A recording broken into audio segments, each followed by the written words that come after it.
All righty then. If you guys didn't already know, my name is Mike The Intern. How are you? Thank you. Lifelong Chiefs fan, and of course a DJ on a classic rock station here in Springfield. We've got a couple of guests to bring up here on the stage tonight. The first guy that I'm going to introduce to you is, hold on one second, let me bring this down just a second. The first guy I want to introduce to you tonight is my partner in crime. I get a chance to wake up with this guy every single day during the week. And I don't know if you know this, but when you wake up at 4:30 in the morning, the first person you get to see in the morning is this guy. You know it's going to be a good day. Every single day. My man, your man, a man that needs no introduction, Mr. Ned Reynolds, everyone. And I will promise you, gang, if you can hear me all right, I will promise you I'm only half sober, and he is not sober at all. No, I'm not. Not at all. We're gonna get him to his chair, and that's where he's gonna stay all night. So yes, were we talking about being sober? No, not. The next guy we're gonna introduce. It's been a really great pleasure to have him join the Chiefs Radio Network. He has been extremely, I just really like the way his football mind works and how he brings so much knowledge from a player's perspective to the broadcast. And I think that's something that we've all learned from the last few years of listening to him with the broadcast. And I think what he brings to the table is just incredible. Ladies and gentlemen, put your hands together for Danan Hughes.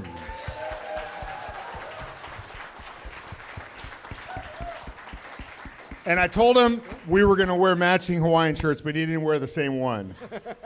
But maybe that would have been my fault. I don't work well with others. That's on my resume. Well, he was like, yeah, we'll wear Hawaiian shirts. That's cool. And then he wore a way better one than I have. So anyway, thanks a lot for showing me up, Danan.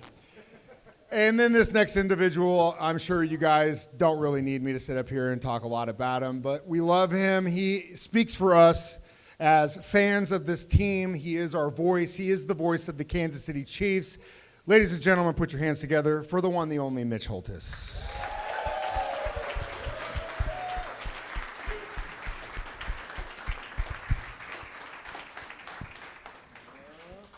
Check, check. All right.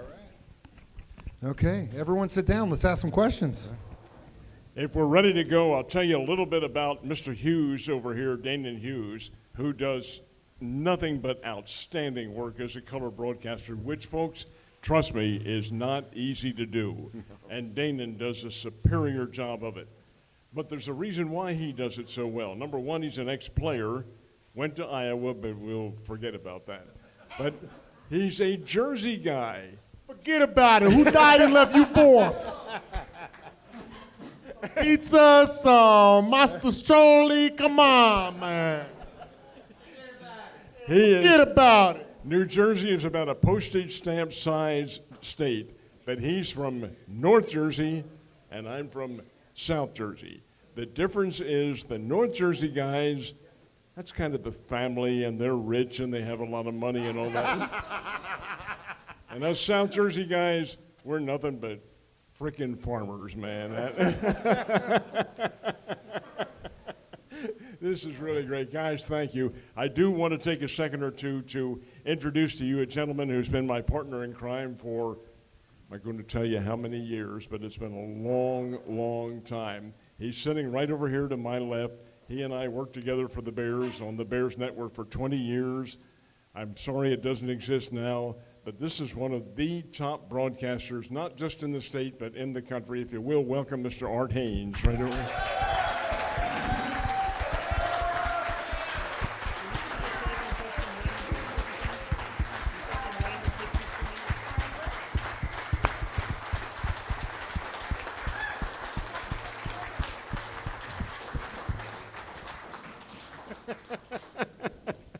And we'll get that mic over to Art because he'll certainly have some pointed questions for you guys. First of all, I need to tell you this. I had the opportunity. Well, first of all, we need to How cool is it that we're here tonight with the guy who is the original Shepherd of the Hills, Ned Reynolds? He brought a new joke. Everyone, he brought a new joke this year. Let's go. I was gonna say he was the original bald knobber, but you know. And he hangs out with Yakov Smirnoff way back when. So, I mean, that predates Wilson's Creek. That was 1861. He was way ahead of that. So. Ladies, I apologize to you for all this, but you son of a bitch, I told you not to do that. He told me, he said, Reynolds covered Wilson's Creek. Hell, I covered the assassination of Abraham Lincoln for him. Yeah, you did the pregame show for that. That was weird.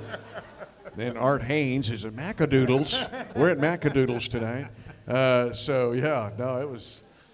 All right, gentlemen. Not to say that Ned goes way back, but... Way back. And Mitch and I have had the opportunity, as a matter of fact, to work on a number of Missouri Valley telecasts, and it's, trust me when I'm saying this, it's been a great pleasure because this is one of the ultimate pros right here. And as a matter of fact, folks, I wonder how many are aware of the fact that, was it last week or 2 weeks ago? Last week, he was named as the Kansan of the Year. Give him a big round of applause right there.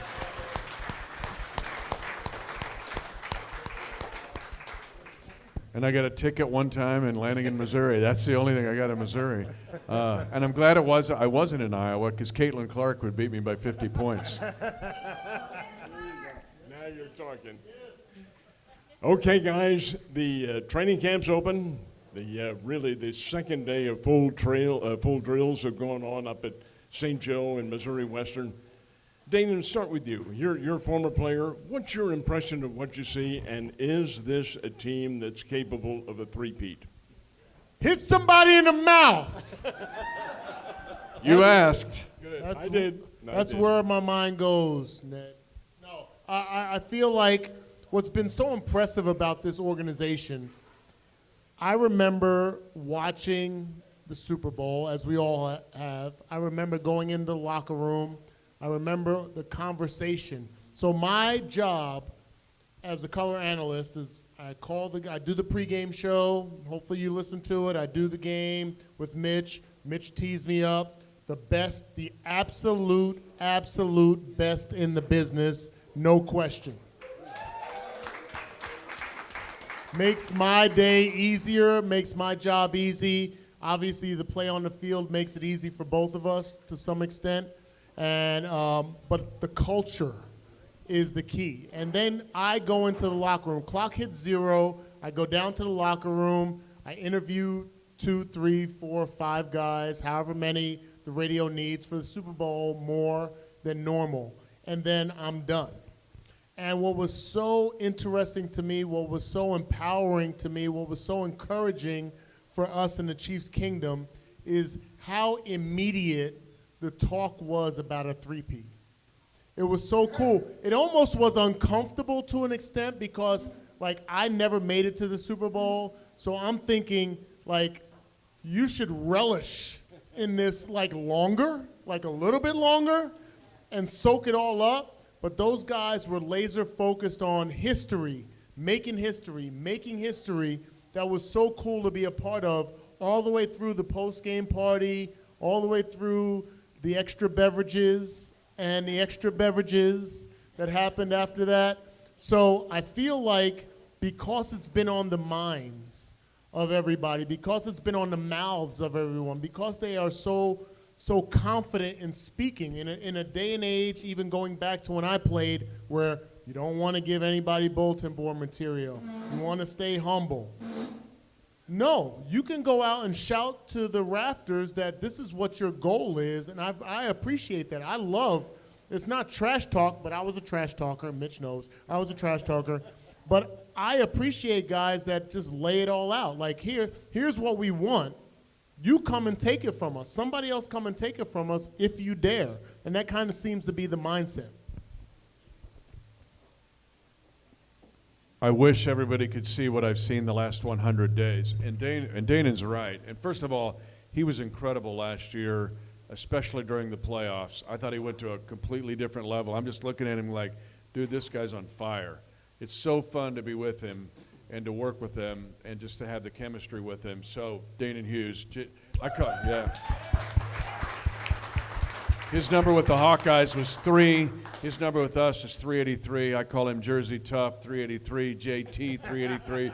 What's up, JT 383? Hey, forget about it. Or American Gangsta, or whatever you want to call him. Ned, and everybody here, I'm telling you, we're going for it. And you don't have to get a pom-pom. You don't have to cheer. All I see from these guys is the look in their eyes. Within seconds last year, and Danan's right, and you've now seen the video, within seconds last year of winning the game, Mahomes finds Chris Jones. And he said, you're not going anywhere because we're going for a three-peat. And Chris was going to be the biggest free agent in the NFL. We forget that happened. He was the biggest free agent signing by any team in the league. And now with Aaron Donald retiring, he is the best interior defensive lineman in the league. So that's where it started. But through OTAs, through the mini camps, I'd see these guys every day, and the look, this kind of glazed look in their eyes is, oh my God, we got a shot at this. I was on with Wyatt and Art last week, I think it was, or whenever, and I even put it out from a practical standpoint. We won last year. We went 5-4 at home. You think we're going to go 5-4 at home this year? We had 45 drops that led the NFL. Are we going to have 45 drops this year? No! We had the most offensive holding calls in the NFL. Who knows? No, listen to this. Questionable. We were minus 11 in the giveaway takeaway and won the flippin' Super Bowl. That usually adds Unheard up of. to like 6-11. So my point is this. You add that in, the look in these guys' eyes, the fact that the third level of the offense is back open for business, everybody. We are back open for business. Your favorite hamburger stand is back open again, because if you've seen Hollywood Brown this spring and you saw yesterday's throw to Worthy, the back end is open up again like 2017, 18, and 19.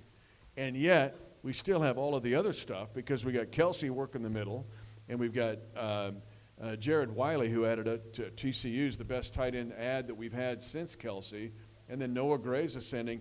But what I'm really excited about is our defense could be even better. Yeah. I'm just telling you straight up. But what they do and how they do it and the fire they're coming with, that look in the eyes, not just in Mahomes. Because go tell Mahomes nothing's ever been done and then watch how he reacts. But the defense is the same way. I mean, from Justin Reed to Trent McDuffie, not only Chris Jones, Karlaftis is way better right now. Drew Tranquil, I think, is going to take a jump up. I'm just telling you, I'm not setting up here. What I've seen since we won that Super Bowl is heck yeah. We got a chance for a three-peat, and we're coming after you strong. So just to piggyback on, we had this conversation before we started this. It feels good, especially watching the first press conference that Mahomes gives after training camp. He's not talking about accolades. He's not talking about the ring. He's immediately, last year sucked. I hated it. Everything that we did didn't translate. They all feel that same way? Yeah, that's why I'm saying there's a hunger because champions, first of all, there have been 8 previous back-to-back Super Bowl champions. We're the 9th. And as I mentioned on the air, and we were talking about it, I was trying to go, how do you think of the stuff you say? And it's like in the middle of the night staring at the ceiling fan.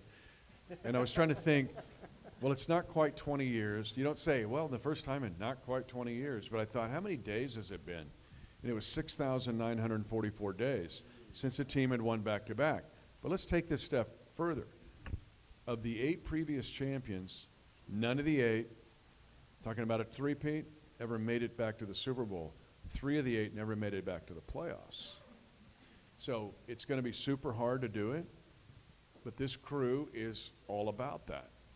They were that way last year, okay? You got the Slaying Dragons girls back here wearing the Slaying Dragons shirts. That's from like going into Baltimore and be slaying some dragons, right? Well, that's the way these guys are wired. And it's not just on the offensive side, it's the defensive side as well. You have some interesting nights if you're looking at a ceiling fan and come up with 6,498 nights since God. That's not good, Mitch. I live a strange life, Ned. I will say this. With all the one-liners and the great tags and the great calls, I'm standing. Most times I'm sitting because we really both can't stand, and like we have a dynamic in the booth because he's so animated that I have to be the straight man. Because if we were both animated, we'd need surgery after the season, and we'd probably need new computers and laptops and everything. So I have to defer the energy to Mitch. But when you hear all the calls, it is straight off of his dome. Like, it's straight out of his brain. Like, I can see his notes, and they're not there when he's coming up with the different stuff. Now, he's probably rehearsed it in his brain. He's got an incredible memory. He tells me stuff about my career. I'm like, dang, did I do that?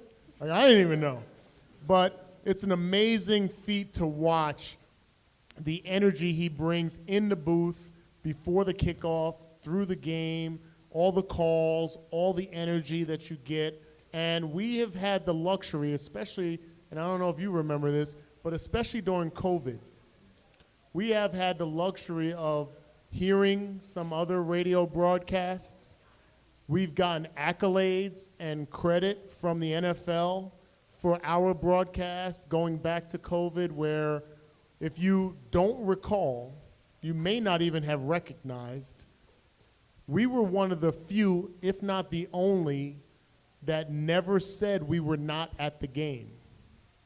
We always talked about the game, and it was purposeful that just because we were in was it San Diego then? No, it was L.A.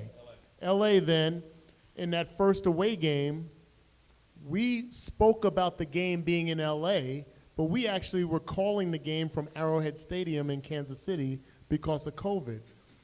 We got a chance to listen to other broadcasts, and they're like, oh, I wish I was there, and blah, blah, blah. Too bad we couldn't. And like from a listener standpoint, you don't need to know that. You kind of want to feel like we're part of everything that's happening.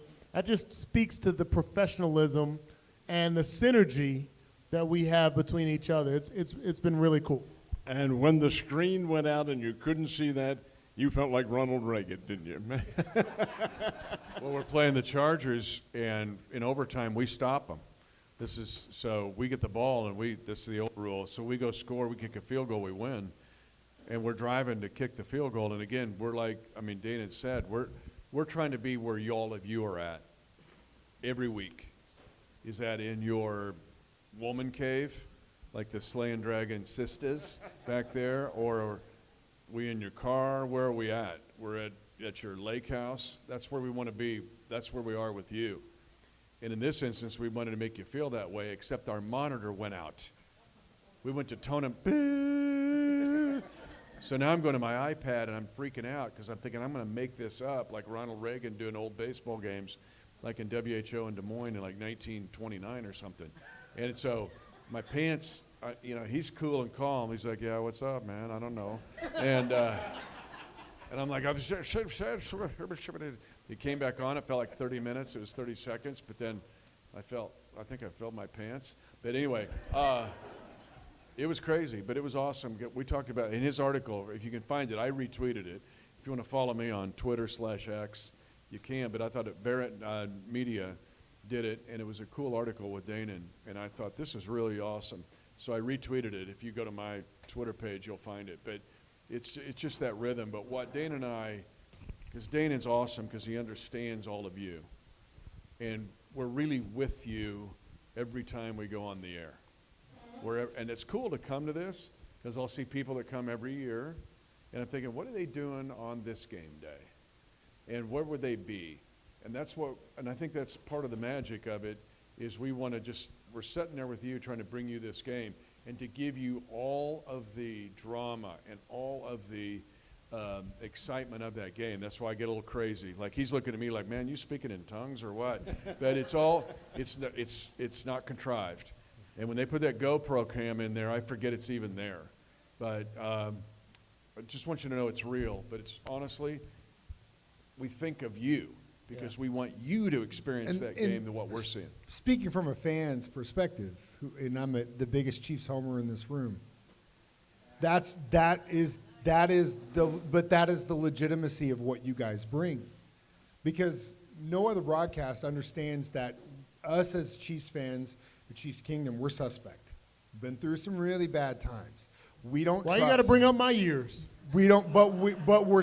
It's these East Coast fan bases are trash. West Coast fan bases are trash. We are still kind of got that suspect level to us in the way that we approach things in legitimacy, and that's what you guys deliver. Because if it wasn't legitimate to us, it wouldn't be the same thing. And that's in the presentation. And that is the way you guys do it. And that's why it's so special. Because I think that if any one of us in this room had the opportunity to sit in either one of these guys' chairs, we'd do it exactly the same way they would. At least that's the way I would do it. That's the way I want to do it. Right? Appreciate Well, that. first of all, I thought your therapy was going better than this. It's 'Cause which these some two are on days. these two are on a date night some right days. there. All right? They're on a date night, and they're going, when's this over? Because they got a room. And but they were saying their therapy is going really well. But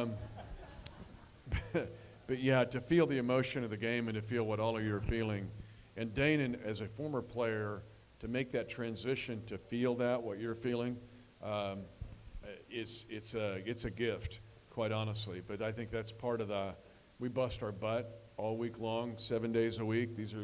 Once we start camp, we're in it now, and we're rolling. But we do all that so that all of you are going, okay, we experienced that game like we were there. That is the quintessential broadcaster. Just as Mitch explained to you, you have to overcome all obstacles and forget about your surroundings and make it something that's amenable to the public. And these guys do just a sensational job. Now, I'm going to put the pressure on you guys.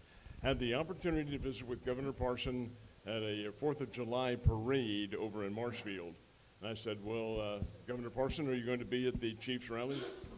And he looked at his, oh, God. He's in the UK, isn't he? Belgium. He's on He's like, in Belgium. junket. He said, I'll be in Belgium. And I said, well, that's just a few miles east of Christian County. You can make it over in time to be there. And he said, look, I want you to tell Mitch and Danan that I have been there present for every single one of the Chiefs' Super Bowl appearances. I can't be there now. Can't be, and just geography being what it is. But I'm holding the two of them personally responsible if the Chiefs don't get there. Therefore, the pressure is on your shoulders, guys, from the legislative effort of the state of Missouri. I do want to ask you a question that it does involve negativity in some respect. Danan, I want to ask you first. There have been, I'm sorry to say, and you guys would agree, some negative moments this year with Kansas City. The unfortunate incident at the parade, and then the auto accident and so forth, and then another guy being kicked off the team for domestic abuse, whatever it was.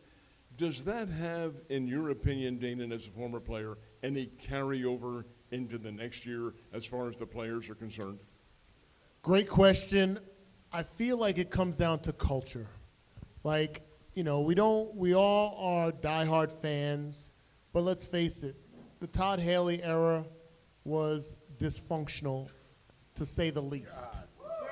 Right? And You had to bring that up. My therapy was going well, okay. he brought What's he up doing my these days playoff anyway? record. No. And I feel like had those things happened during those times and that window of time, which some of them did, you would have seen a spiral downward. And the culture that we have now is drastically different. So I'm not trying to shed light on domestic violence, driving with weed or whatever, car crashes and this and that. I always say there's no such thing as a dumb athlete. There's just athletes that do dumb things, just like we all have done. They get amplified because it's 24-hour sports networks and so on and so forth. But we can all honestly say, whether we want to say it publicly or in the quiet of our own homes in front of the mirror, we've done some dumb things as well that had we switched lanes at the wrong time, had we not put on our blinker or whatever else, we could have been in the same circumstance. So, like, I'm real with that, but to speak to your question, the culture that Clark Hunt, Brett Veach, Andy Reid have created, I am not going to say that there's nothing that would force a spiral, but I don't think those things are capable of derailing this locomotive. Like, they have such a focus and a goal-oriented and accountability with each other from the superstars. You can't even call them stars now. They're like global stars now, all the way down to the practice squad guys, that if you have a branch that kind of flares out, it's not going to make the tree look any better. And I think that's the coolest part of experiencing that and seeing that I'm like, you know what, we will be our own best attribute, and we could possibly be our own worst enemy on the field when you talk about the 40-plus drops and all that. But from a uniformity standpoint, there's nothing greater than being a part of the culture with the Chiefs. And that's not me, like, I don't work for the Chiefs. I work for the radio station. I'm a former Chief. Like, I'll see the bright stuff, but I can also see the dim stuff like I just talked about with the Haley era. Like, I'm going to shoot you straight. And there's not going to be any sugarcoating. That's what I see with this organization, that tells me that if there's any kind of flaring out by one individual here or there, it's not going to derail this locomotive. Andy Reid is underrated. Historically, he's underrated. He's really close to getting on Mount Rushmore of the NFL coaches. I'm telling you. And I mean Lombardi, Hallis. He has 26 postseason wins. Belichick, who's stuck in the mud right now, right, at 31. But Andy may pass him up. Andy thinks he's brilliant. He's super smart. But the two things that he does the best are, one, he understands the human spirit. He's amazing at it. He grew up in L.A. He went to a school that was multicultural. In fact, he was one of the minority guys on the football team as a white guy. But everywhere he's been, he extracts from those experiences. And so he can relate to our players. But here's the second one, and this is what I think Danan is saying. He handles flashpoints better than any coach I've ever seen. What flashpoint you want to deal with? Last year, we lost to the Raiders, and they did not complete a pass in the second, third, and fourth quarters. I was sitting there getting ready to go home, staring at my steering wheel, going, what just happened here? O'Donnell didn't complete a pass for 3 quarters, and we lost to them. Andy goes, I'll fix it. We'll fix it. Trying to, figure this out. Andy goes, we'll fix it. We lose 6 out of 7 games in 2017 because Marcus Peters has gone off the rail. Andy looks at me in the eyes. He goes, I'll fix it. I'll fix it. I can't tell you how many times in this now going into 12 years with him, he has said, I'll fix it. We remember the trophies and the rings. What we forget many times is how tough it is and the flashpoints that happen in every season. And Andy Reid's the best I've ever seen, and this is part of the culture, at fixing it. And that's why we have a shot at winning 3 in a row. Amen. You brought up defense, right? Of course, we re-signed Drew Tranquill, which is amazing. Nick Bolton, amazing. Justin Reed. We got Deuce back there, but we got to hold a Phil because we lost someone that was part of that success. Now, in my opinion, I thought the two of them working together was what made them so good. So will we be able to do that again? Okay, to say, and Shamari Connor is the guy that's primarily in the role that L'Jarius Sneed had. And I'm telling you, he's a pretty good player. I think where he's at, all right, I think where he's at, nailed it. I do too, buddy. With Me you. too. I'm with you all the way. If you're going to get to me, you got to get to Danan first. So but I don't worry about that part. There's things I get concerned about this team. We can talk about those in a minute. But defensively, this team up front, Karlaftis is better. When you look at our defensive line, it's such a great rotation of guys led by Chris. But Mike Dan is probably the most underrated player in this entire team. You mentioned Bolt. Leo Chenal is ascending. He was great last year. He's the guy that poked the ball out from CMC to get that fumble out in the start of the Super Bowl. And then the DBs. Brian Cook is back. Brian Cook's a badass, and he's back. One of the things we underrate about this team, there's so many underrated stories about the Chiefs. And one of the biggest is the class of 2022. Those defensive players who are 43-0 in the playoffs. That's McDuffie. That's Karlaftis. That's going right down the line. That's Brian Cook. That's Najee Johnson, who's back.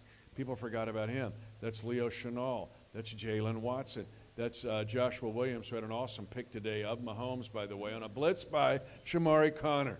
All right? He blitzed Mahomes and forced him into an interception. I wish you could have seen it. You're like, yeah, that's it. I'm feeling you, dog. So that's an amazing class. I said this, I think, a year. You would hire all of them. You'd hire all of them. You would work for all of them. And that group are lug nuts on a wheel of this defense, which I think last year they were second in the league, basically scoring defense. And when you look at total yards, but they're going to be even better. I'm telling you, the defense is because those guys become the kind of centrifugal force of that group, and they're going into their third year. Mitch, the opening two games are a real, just a catalyst for the Chiefs in how they're going to do. Open up with the Ravens and then follow the Bengals. But they are both at home. These are home games, and that obviously helps the team quite a bit. But in your opinion, the both of you as announcers and journalists, is this the crucible? Once they are able to hurdle these first two games, is that a barometer as to what they're going to do this season? So I will say this, Ned, and we get this question every single year, multiple times. You talk about predictions, you talk about wins and losses, blah, blah, blah. And I've answered the question every year pretty much the same since Patrick Mahomes took over. If God spread his hands across the landscape of the NFL and there was not one injury that was had in the NFL across the entire landscape, would you want to face the Chiefs in the playoffs? And I would ask every single team that. And I feel like most of them, if they put their ego aside, probably all of them would say no. And what the addendum to that is that these prior years was not, is they would say, well, we would want them on our field. They haven't played away from Arrowhead. Yes, we did. And we slapped two teams in the face doing so. Slay and Draga's sisters. Yes. So, I feel like when you talk about predictions and what they can do and what they're capable of and the obstacles and so on and so forth, it comes down to health, obviously, like it does with a lot of teams. But I like our chances just like every other year we've been here. And Mitch talked about the defense. When you think about some of the great defenses, the 85 Bears, the 2000 Ravens, we broke a record last year in 20 of 21 games, allowing 24 points or less. We broke the Ravens record, that was 19. We had 20. And like Mitch said, we've gotten better. So, I'm not afraid to say it. The goal is the goal. New Orleans, wear the beads. I'm going to flip my shirt up. So you throw me some beads in New Orleans. Mitch is with me? No. I got a new wicket. And we're going to get another Super Bowl. How about that? There he goes. And Ned, let me say this. We have played the toughest schedule in this league for 5 straight years. 5 straight years, we've had the toughest schedule. And last year's run to the Super Bowl, led by the Slaying Dragon Sisters, was the fact that DVOA, I mean, it's biometric. It was the toughest road to the Super Bowl championship ever. And so we have a tough schedule again. Okay, let's go. That's fine. And that's just the way it's going to be. The fact that we've won now, we've had 11 straight winning seasons, is tough to do in the NFL. When you draft last, you have the toughest schedule. And the fact that there's a 17th game now, and that 17th game is against the NFC, and it's against a 1 seed. You're playing, or a 1 team, our number 1 team from the year prior.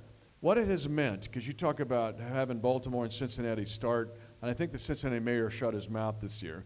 The fact that, or I'm going to come back with the guy that's got the shirt on. You can doubt the Chiefs, dislike the Chiefs, and disrespect the Chiefs. Love that shirt, buddy. But every week matters. Every week matters. That's part of the awesomeness of the NFL. But people ask me, in this winning that you've done, this was national, it was on NFL Network, what have you learned about the NFL, or how has it changed? And I said, because every week matters. There's 1 seed. There's 17 games. It could be Cincinnati in week 2, or it could be Atlanta down later in the year. It does not matter. Every week is so gigantic, and that's why the NFL is so popular, in my opinion.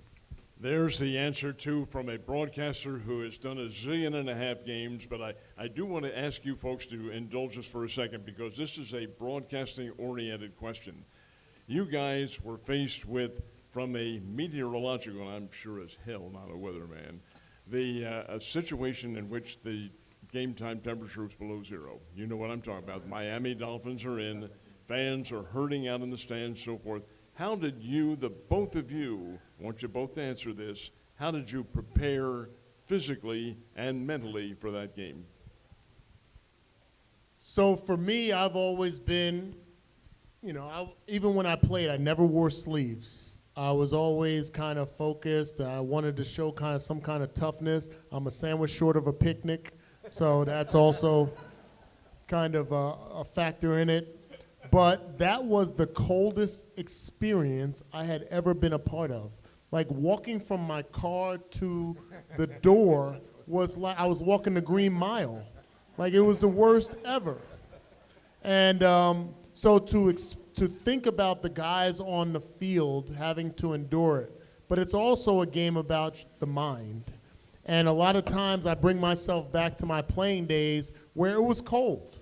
We played the Indianapolis Colts in the playoffs. It was cold. We played the Steelers cold. It was cold days. And I remember sitting in my locker like, I'm not going to be beat by something I can't control. Like, we might lose the game, but I'm not going to be beat by the opponents, and I'm not going to be beat by the weather. And it's a mindset. You got to be a little twisted. I get it. I know it. I've experienced it.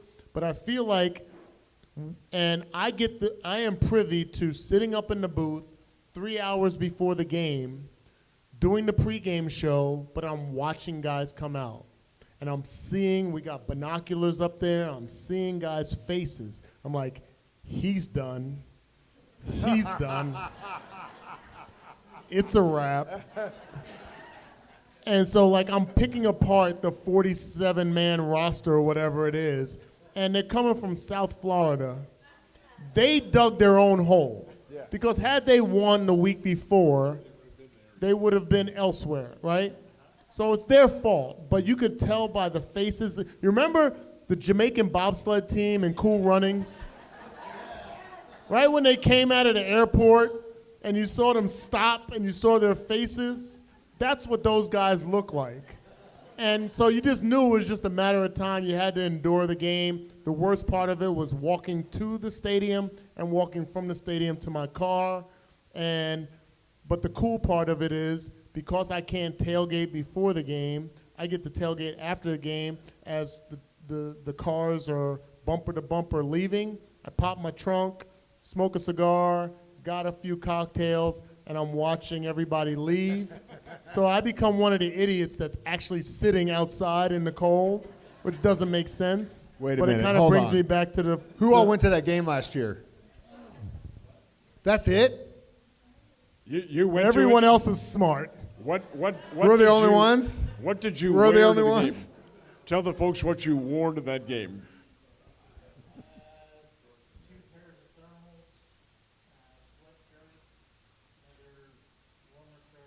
Come clean. You wore. No, wait a minute. You wore your 107.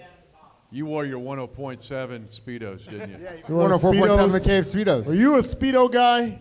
You 104.7. What I was telling everyone before that game was, you ever been duck hunting? And if they said yeah, then I said, you know exactly how to prepare. You ever been duck hunting? No, don't go. You have no idea. You have no idea what's in was store bad. for It you. was Ned, tough. it was That's minus 28 wind chill. Yeah. The Duck fourth hunting. coldest game in NFL history. That includes all the Lambeau games. And that gal, I said one of the Slay and Dragon girls went to the game. She had her babies sideways, like the old planes, trains, and automobiles. Tough girl. I do a pregame show on the field before the game with Matt McMullen. I was telling this story. I had a bottled water, like a 17-ounce size bottled water. I had maybe like an inch of water in it. I was putting a little pregame mixture in for it. And that, by the time I walked from the 50-yard line to where we were doing this show at the 20, it froze. And I thought, oh my God, what planet are we on right now? And it was that freaky and that crazy. But our guys, much like they did as they walked into Buffalo, and we were running into pitchforks and RPGs. I mean, oh my an God. experience. They were waiting for us. And now, doing that post-game or pregame show, I had to come through the stands to get up to Danan. I'm running through the stands like this gauntlet of getting crap thrown at us. But that minus 28 wind chill game, our guys were so incredible in how they handled that, and the Dolphins wanted no part of it. Yeah. Going back to that Buffalo experience, so the booth is set up where the locker room is over there, we're behind the Buffalo Bills, and the best, most efficient way for us to get to the locker room so we can do the interviews and everything is to go down through the stands. So Dan is giving, Dan is giving me a pep talk because I could snap. He's giving me a pep talk. He's like, Danan, don't say anything back. Just stay focused. He's like giving me, like he's Marty Schottenheimer. He's giving me, pregame routine stuff. And like we were walking against the grain. They're all pissed off. They're throwing stuff. They're cussing at us. We got our Chief stuff on. And everything in my being wants to talk so much trash. Like I really wanted, like that's where, that's North Jersey, I don't know. Like I really wanted to just be like, like to every one of them, but I kept my composure, I kept my cool, so I could get to the locker room without being bloodied. And, but it was one of the, like, you ever have that quiet time where it's so satisfying? It was like I was in a different zone, I was kind of in La La Land, walking through, la la la la, and everybody's like, throwing every finger up at me. And I got there, it was just so, it was like a relieving. It was like I was at a spa. It was cool. And then we had to go to Baltimore. We come out of that, and then we go to Baltimore, Yes. and they're waiting with pitchforks and everything else. What a run! And then we go to San Francisco and Vegas. Greatest team ever. San Francisco is the greatest team ever. Didn't know the overtime rules, but they were the greatest team ever.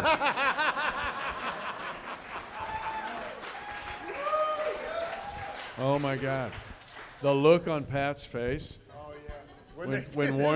When Warner goes, we'll take the ball, he's like, what? Like, did I hear that right? And the official actually asked him again, like, you want the ball? And Pat's going, you've seen it, you've seen the clip. Yeah. They want the ball, they want the ball. And then you see Kels going, they want it. That's exactly what, that run was crazy. And so our guys are battle tested. Not saying we'll do it, not saying we won't, but I'm telling you, we're going for it. And you can put your head on the pillow tonight, or you guys on your date night. I don't know where it's going to happen, but just know that we're going for it. One last question before we open it up to everyone else, and I just wanted to ask you. We make a big deal about Coach Andy Reid and all of us that remember the Haley years and everything else that happened up until that point. and then the change of the culture. Something I think that actually helped him was bringing Spags into that. And I think he's just as crucial. And we talk about people that are underestimated. We need to take a second and talk about that guy for a second.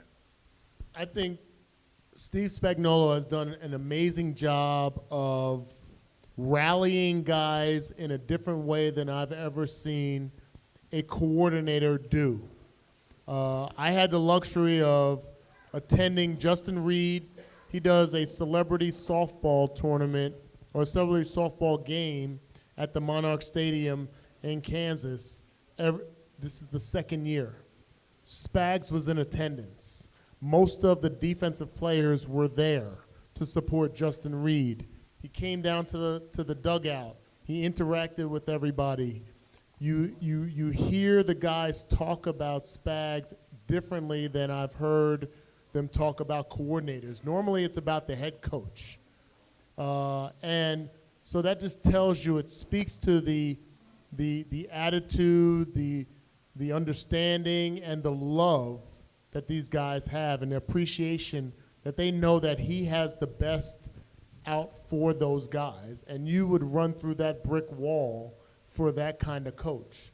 I've been in that locker room. I've been a part of questionable situations where you sat there and was like, why did he call that play? Why did we do this? Like, why didn't we stick to the run? Why didn't we, open up the passing game like we talked about all week? You never hear that when you talk about Steve Spagnuolo and this defense. Every single week, those guys are 100% bought in to the game plan, and there's never any bickering or any side conversations that happens. That tells you about what his imprint, his footprint on that side of the locker room. And that's very tough for me to say, Ned, because I don't like defense. I'm a wide receiver, so I got to go to that counseling that you're talking about. I know. It's that dude's counseling. It's good. As inventive and creative as we are on offense, which we are, we're the most creative team probably in football, for sure in the NFL. We are also that creative on defense. Patrick got tricked today. We threw Patrick today, and it's hard to trick him. We messed him up. And he threw an interception today because of Spags' the stuff that he does. It's very complex. He needs one of the things about our defense, and Spags uses this, and Dana knows this, our corners tackle, okay? Our safeties cover. Our linebackers can play like safeties. And Spags uses that to his advantage to torment these quarterbacks. He had Lamar Jackson on his heels last year. He had him rattled, which is really hard to do. And Brock Purdy tried, man. He was grinding, but we even threw that last little series of stuff we threw at Brock Purdy, threw him off his game too. I'm going to add something, though, that's maybe a little bit obvious, but Matt Nagy getting fired by the Bears and him coming back to us was a way bigger deal than anybody realizes. Yeah, and here's why. Do you realize in 2017, remember, Patrick didn't play that whole year. He apprenticed up until the last game with the Denver Broncos. Guess who his caddy was that whole time? This is Tiger Woods playing practice rounds at Augusta, and his caddy was Matt Nagy. Patrick swears by Matt Nagy. He, like so many stories here, is very underrated in our success. And it's not a coincidence that we have 2 back-to-back Super Bowl championships after Nags came to us, after being fired by the Chicago Bears. So it's a big deal with Nags and Spags and our crew. Don't think there's any question about that. Folks, we're going to open it up now to the audience, but first I want to bow to Mike the Intern over here, who has Mr. Haynes, and Arthur, if you will, fire away, man. Brought to you by Macadoodles. Ooh, sore subject. So, Mitch, a guy I think that's very quietly a key guy that I'm glad we have back is Drew Tranquil. Talk about what he brings to the linebacking core. I had a great visit with Drew today before I came here. And he and I sat down and kind of just chopped it up a bit. He fits what I just said about Spags. Super smart, super tough, but he's gone to another level. He was brilliant this spring and summer. He's been really good so far in camp. And we talked about that, and he said, one, it's the culture. He loves being in this culture. He was 4 years with the Chargers. He goes, it's amazingly different. But he said, I'm also learning the scheme, the system. I'm asked to do more things. I feel like there's a real challenge to elevate my game, but he goes, I've never been in a better place in my life as a football player, as a person, than I am right now. I expect Drew Tranquill to have a huge year for us. And yes, and here's the other thing people forget about. We played 8 games last year without Nick Bolton. That's right. He missed 8 games. You think Nick's going to miss 8 games? Probably not. Drew had to fill in for him and did a really good job. So, I mean, Drew's big time. Could be a Pro Bowler. And like him or not, his alma mater is Notre Dame. And while they don't win championships every year, they are super involved in producing outstanding football players every time and smart players. Let's open it up. Anybody have some questions?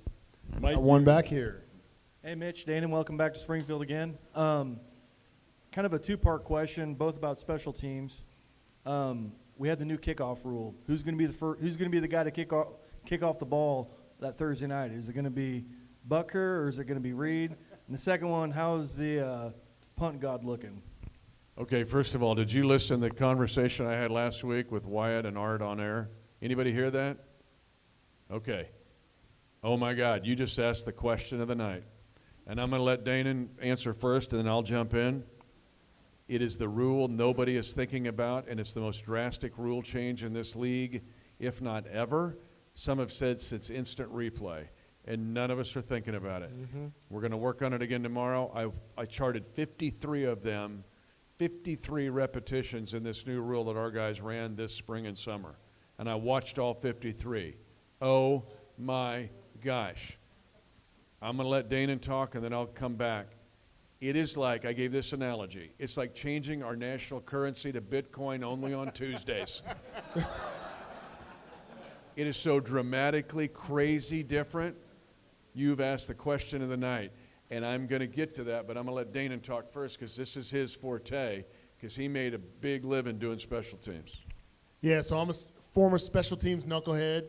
As I mentioned, a screwdriver short of a toolbox, and I love it. I love the new rule. I love how they're implementing the action of the game. I did not like them legislating it out of the game. I understand that it was supposed to be from a player safety standpoint. They didn't care about us when I was down there and had all those concussions, but I understand. Now, if you think back to this amazing run that we've experienced, what catapulted us to this point of experiencing 3 Super Bowls, 4 and 5 years, was a McCole Hardman kickoff return when we were down 24-0 against the Houston Texans. And the fact that, for the most part, that has been legislated out of the game because you could just power kick the ball through the end zone, which most teams did. There's a guy going in the Hall of Fame that is Devin Hester, that is primarily because of the kick return. We just had a guy last year go in the Ring of Fame in Dante Hall, which was primarily because of kick return and the excitement, the momentum shift, everything about that, the fact that you can't leave your seats because you don't know what's going to happen was key. As far as answering your question from a kicker standpoint, here's my opinion.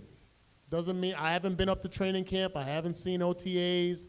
I know Dave Tobe is as dialed or more dialed into that than any other coach in the NFL. So I will always put my trust in Dave Tobe. I get a chance to talk to him every week. Because of the precision nature, it would be nice to have Justin Reed be the kicker because he'd be the safety. He'd be an extra guy that would be able to tackle. I'm not saying that would be a wrong decision. I wonder about that because of the precision part of having to kick it within the yardage specifically in order to not kick it into the end zone or allow it into the end zone, et cetera. Mitch may have a different spin on it, but I feel like Harrison Butker would be more precise, would have the opportunity every single day because that's his only job, is to kick within the boundaries, inside the numbers, outside the numbers, being a sniper in that way. I feel like that could possibly be a better circumstance, but I would not close the door on Justin Reed being a guy back there that would also kick and be that safety just in case a returner squirted through the front line and was off for a touchdown without safety being able to track him down. Okay, this is crazy. Now I'm going to explain the rule real quickly because once you see it, you're going to go, what is this? Whomever is kicking where they always kick from the 35 going this way, right? That far, and arch the end zone. He's back there now by himself. The kickoff coverage team is standing at the 40, basically, 15, 25 yards from him. And they're standing here, and they cannot leave until the ball is touched or hits the ground. The landing zone that Danan's talking about is from the 20 to the goal line. If the ball goes into the end zone, like everybody was doing the last several years, it comes out instead of the 25 to the 30, and that 5 yards makes a big difference. I'm going to tell you why in a second. Okay. If the ball lands at the 21, it's coming to the 40, dead ball like it's out of bounds. It could be straight in the middle of the field. If it's at the 20 and a half, dead ball, it's going to the 40. That's death if you're going to, it's like kicking it out of bounds. So I watched Butt do this, and I'm going to agree somewhat with Danan because he can be the most accurate. But the kick you want to make is a kick that's a knuckleball, backdoor slider that the returner cannot handle, that bounces past the 20 and before it hits the goal line. Because if it does go into the goal line, it's coming to the 20. You're going to gain 10 yards or 20 yards if you can kick it squirrely into that landing area. Butt's trying to learn. He's accurate, but he's kicking returnable kicks. They're catching the ball, and hang time means nothing anymore on a kickoff. It's over because these guys cannot leave until they touch or catch the ball. The blockers who are 10 yards from them, it looks like a skirmish line at Wilson's Creek, is that they're only 10 yards away. Danan would love this, but they're only 10 yards away. They can't move until the ball is touched or hits the ground. So it's a skirmish line that's crazy. But you can't kick a returnable ball because the returners are getting a full head of steam before these guys who can't leave until the ball's touched, before they can get down there to even get, the ball's coming out to the 35. So if Butt's going to do it, he's going to have to kick like some backdoor slider knuckleball thing that's hard to handle. And Tobe has said it's almost 40% in the XFL that use the rule. The kicker has to make the tackle. Here's what I've noticed watching this 53 times of us doing it. Your backside guys, if I kick it to the numbers on the left side of the field, my guys are not even a factor because he's out so fast with the ball, they can't get there in time. So is this an advantage or disadvantage for us? I was on Art's show, and I said it's both. It could be both. Now, here's why it's an advantage.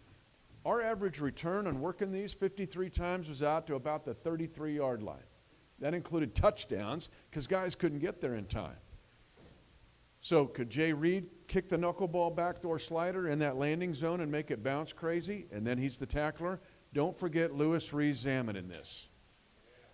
All right? But you got to burn up a roster spot for the rugby dude? Maybe. He hasn't had pads on yet. We're going to see. But he's got the idea. If you've watched rugby, they run for a while, then they kick this crazy kick. He can kick the knuckleball crazy kick, but can he make a tackle? But here's where it's a positive for us. Last year, I looked at every drive we had starting if we got the ball at the 30, moving, so we had to go 70 yards. We scored 53% of the time when we got the ball at our minus 30. That included 17 touchdowns, 16 field goals, and 10 kneel downs, either the end of the half or we're in ahead of the game. So take those numbers and give Mahomes the ball at the 30, our chances of scoring in just 5 yards to 7 yards goes way up, way up. And so we could score even more with this new kickoff rule. It's crazy. Wait till you see it.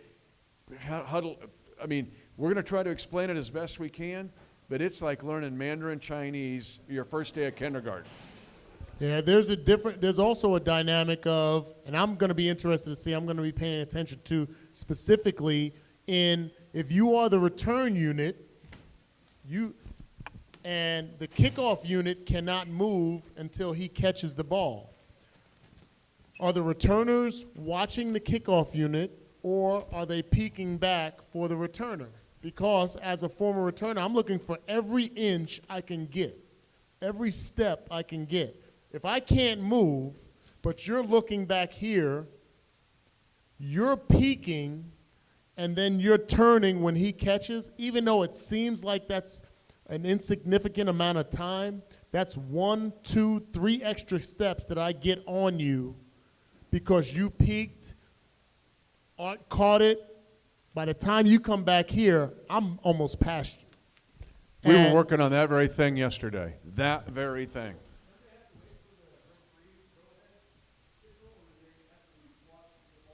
No, they watch the ball. It's either going to catch it. They don't wait for a ref. Yeah. It's Now, the smart guys will look at the screen. Here's the other big piece of this. The returner, like Xavier Worthy could be a really good punt returner. Watch his punt return against BYU at UT. But you know who your kick returners are on this? You know who was ahead of his time? Him.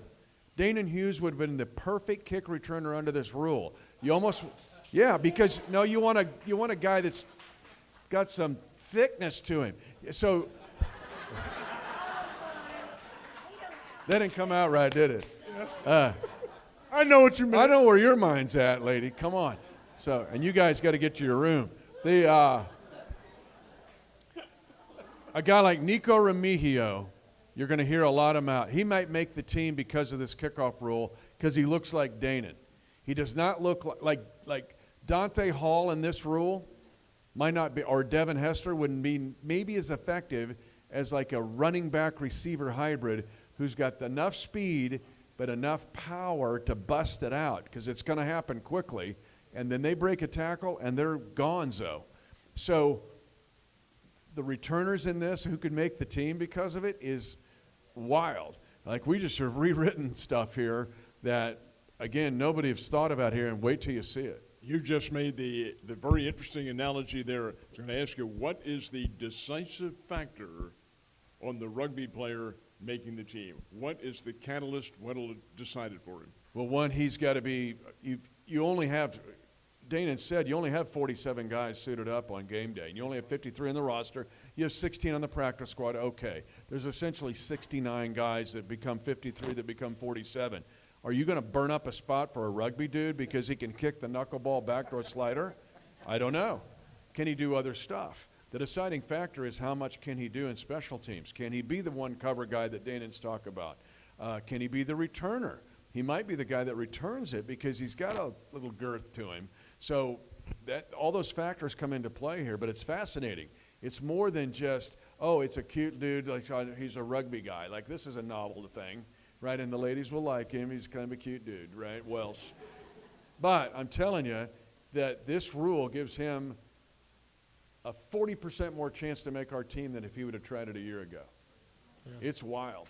And so just stay tuned and watch this happen. We got one more final question. It's me, Ned. So since you guys are the walking encyclopedias of Chiefs history, with the recent passing of Abner Haynes, I've been thinking, who are the greatest Chiefs running backs in the history of the franchise?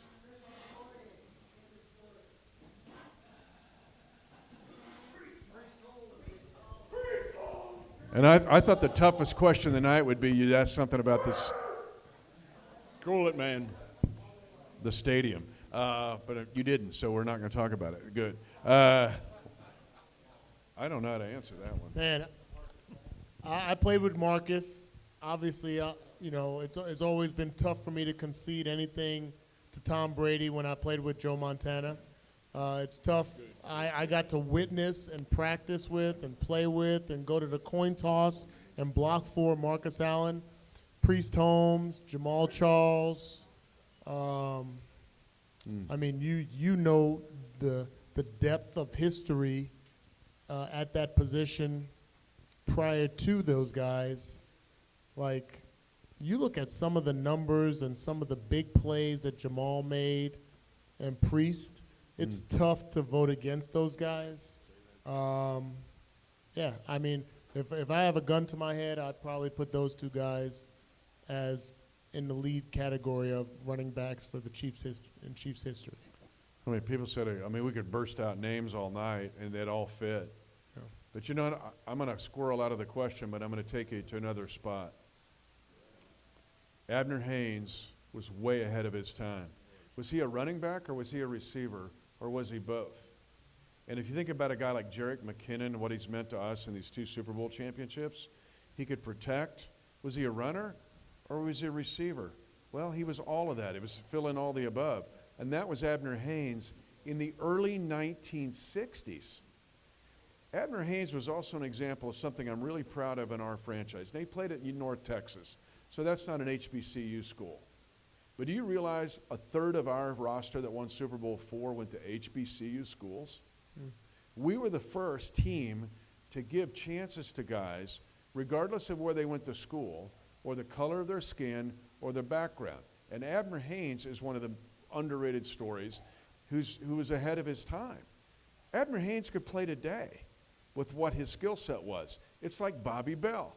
Bobby Bell was way ahead of his time. A backer, is he a pass rusher? He could do all that. He could cover. He was awesome in special teams. He could play today. But our franchise, just take some time and be proud of some things that our franchise has done that no other franchises did, or very few did, that goes back to those guys, or it goes to Danan, or it goes to our current guys. I get a chance to talk to our current rookies every year. Every year, part of their academy. I come in as like Professor Emeritus or something, like the old dude comes in. But I tell them these stories. And I tell them that jersey you're going to put on was a jersey that was put on by a guy from Grambling, or Prairie View A&M, or Morgan State, or Bishop College, which doesn't even exist anymore, or in North Texas, which wasn't a household name. And our franchise did that. And it's not told enough. But Abner Haynes, to me, lights all those lights. Because he was an incredible player that, again, was way ahead of his time. Otis Taylor and Junius Buck Buchanan and some of the other greats from historically black universities. That's Emmett exactly Thomas. right. Yep. Folks, we're running short on time. Mike, fire away, man. We are going to conclude this with a raffle drawing with these 2 lovely Super Bowl plaques that we Who have. else knows of an internship that's lasted 42 years? 20. Not there yet. Wow. But yeah, Are you getting nobody college else credit for knows. this? 716. 716. My man, come on. Oh, look at Give him a this. hand. Right down here. He is the winner. One of 5,000. I shouldn't have brought it up. Hold on 1 second. I know, I shouldn't have brought it up. 274 699. 699. Thanks, Mike. Appreciate it. Okay. 699. All right. All right, my man. All right, there you go. Congratulations. You got it. Okay, for a second or two here. Now, we were going to sign it off, but the individual back there wanted, and this is a political question, do the Chiefs stay in Missouri or Kansas? You want to talk about this? Because I'll do this precursor and then I'll let him go. And then Keep in mind now, this is the It's not a Kansan of political the year question. right here. To me, it's not a political question, and you're going to get my answer in a second. Because I try to be real, I can understand, like, there's a different perspective. I feel like there's been 2 times, I think there's only been 2 times where it's been on the ballot for major changes, right? Major changes that are necessary at Arrowhead Stadium. We have the luxury of seeing every stadium in the NFL, the nuts and bolts, the behind the scenes, the food areas, the Wi-Fi, everything that you have to deal with if you are a fan. We had the opportunity in the past when they talked about the rolling roof and blah, blah, blah. Voted down. We had this opportunity, voted down. I feel like, just generally speaking, how many times do you go to the well before you have to make a change, before a change is being made? Now, I'm not predicting that, but I just wonder. As everything comes to the ballot, you just wonder. Then when you talk about the bonds and everything else that the state of Kansas put together, things like, I remember Dr. Tony Evans, a great preacher, said things don't become real until they become personal. That's one of those things where now it's becoming real, where the money is showing. So I think it would be, I love Truman Sports Complex. I think it's the greatest venue in the league from an experience, the tailgating, the space, the access in and out, even though some people can be frustrated. Trust me when I tell you other stadiums do not have the same luxury. The Raiders Stadium, I hate to give them credit, but the Raiders Stadium, because of the access of walking over the bridge to the strip, like there's a convenience there that is not the same around the NFL. But like when you put all the pieces on the table and the history, like I would understand. I would understand. We're in such a unique time right now in the Chiefs Kingdom. We've never experienced, none of us have experienced what we're experiencing now. And the fact that we have to look at the next 50 years. I don't think it's a political issue. And if Mike was here, and I think Governor Parsons done an amazing job. I really think he's been an amazing job, and it's not been easy, right? Talk about pot shots being taken at a guy. He's been very strong. But we also have to think here that maybe it's both. We have got to make Kansas City to use this momentum right now that we're in. And when Kansas City in this momentum includes Springfield, it includes Topeka, it includes Omaha, it includes Lincoln. I go to all those markets. That's the kingdom. This is a hotbed. That's all those areas. But we have a chance now to seize an opportunity to become the Mecca, basically, for our country. And using the momentum of this franchise and these players. Does that mean that the stadium will be in Kansas or Missouri? I don't know. But what Clark said today is we're looking at all options. And the fact that it's not, he didn't say this, it's me. If there's some curtain that is there at the state line, that will be only a detriment to us as we move forward. And that doesn't mean the stadium will be on one side or the other. We have to have our minds clear to think there could be something on both sides of the line.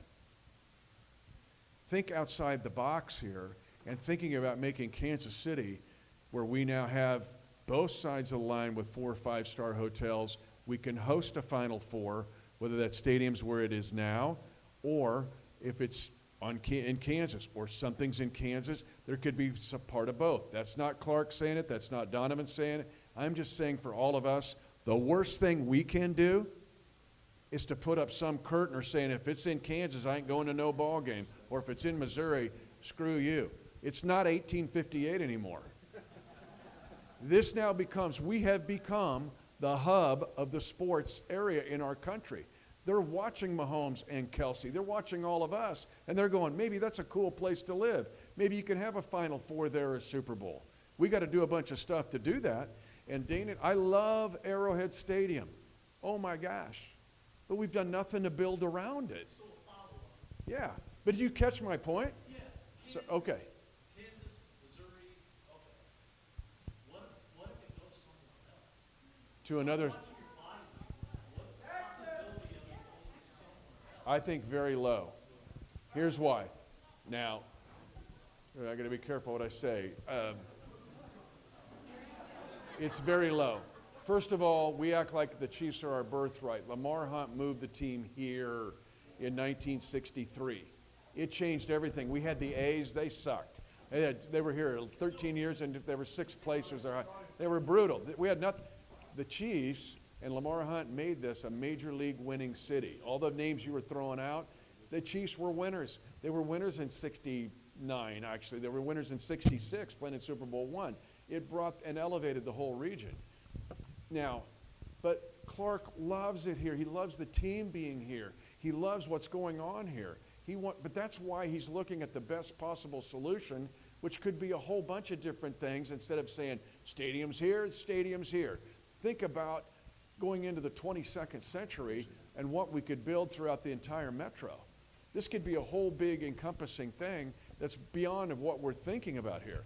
And that's the way Clark thinks. He doesn't want this team to move at all. And I don't want to say that, don't put this out there publicly. The Royals would be the one if somebody came swooping in with a gob of cash and said, because Mr. Sherman also has to look at other investors, including Pat and Eric Stone Street and others. If they came swooping in, if Nashville came swooping in with a big pile of dough, and it would be, then I think that would be, I don't think that's going to happen. Mr. Sherman doesn't want to leave, doesn't want the Royals to leave, but it's not the same with the Chiefs.